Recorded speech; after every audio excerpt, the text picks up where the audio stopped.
Today, let's talk Madden 25, NCAA 14, NBA 2K14, and NBA Live 14.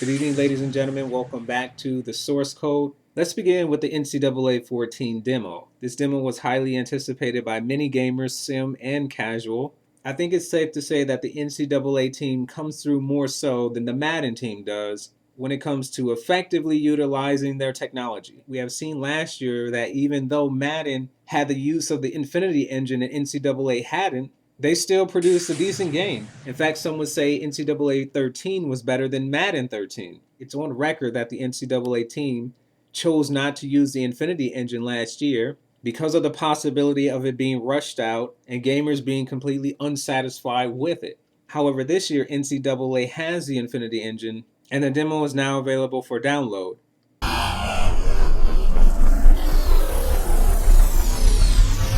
Meanwhile, the casual gamers do have some concerns. They wonder, why are the jerseys still glued to the player models just like they were last year?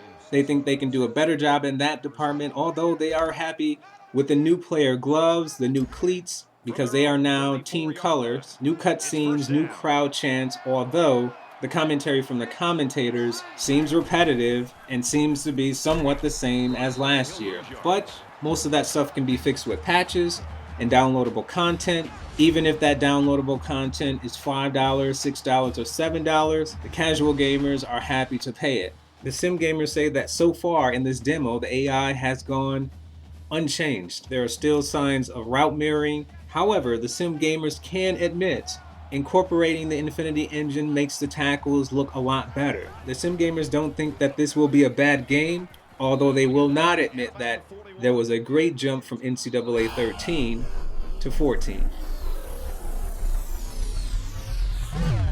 We now shift our attention to Madden on Next Gen using the Ignite engine. In the end, on both sides, sim and casual, they both can agree that they want the best football game that can be made. If the Ignite engine can prove that it can be done, then that is good news for both sides. The casual gamers are happy and excited that you can now see RG3 move his mouth when he's calling out the plays pre-snap. There's nothing more exciting to the casual gamer than uniforms becoming progressively dirty throughout the game. The casual gamer is excited about anything that will boost their opportunity to nano blitz their way to the top of the leaderboards online, which often leaves the sim gamer out of luck and hoping and waiting for next year. They pay their $65 just like the casual gamer does. If the devs and lead designer comes out in public stating that they're now catering and listening to the sim gamers' complaints and concerns, it's on them to have integrity and follow through and not mislead the public, especially the sim community.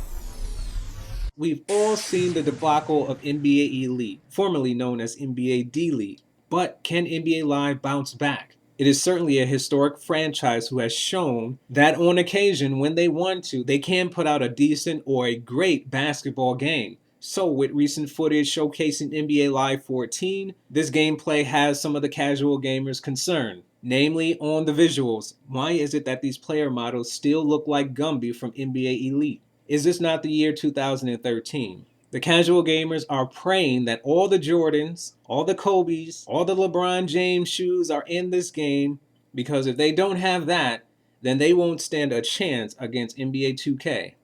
However, the sim gamer has some deep concerns for this game because they don't want to be duped like they would have been duped had NBA Elite come out and there had been no internet hysteria displaying the insufficient and inefficiencies physics technology by EA that they tried to produce. NBA Elite was called physics-based, yet players were colliding on the floor and in midair, yet there was no physics or interactive animation shown. It was as if they were colliding with force fields, which leads us right into the casual gamer's dream game, NBA 2K14. The casual gamers love that their hero will be on the cover. By watching the trailers, the jerseys are not glued to the player models. Sweat is coming off these players on the court. Since millions are online playing this game, the casual gamers can show off their top scores online. Even if they're not good, don't worry, they'll glitch their way to the top.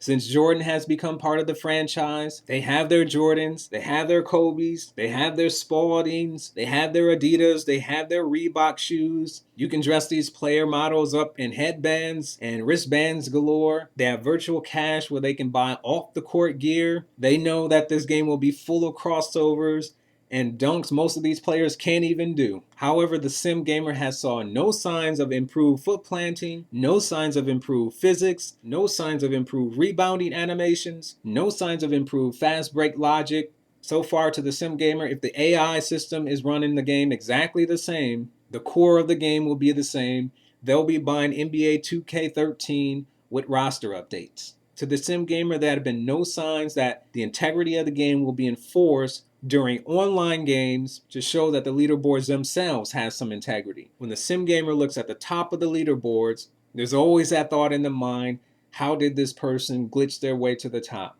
And to them, that is a shame. So with the new consoles coming out and all 4 of these games being displayed in trailers, E3, whatever hype event you want to attend, what do you think of all of this? What do you think of what's being shown?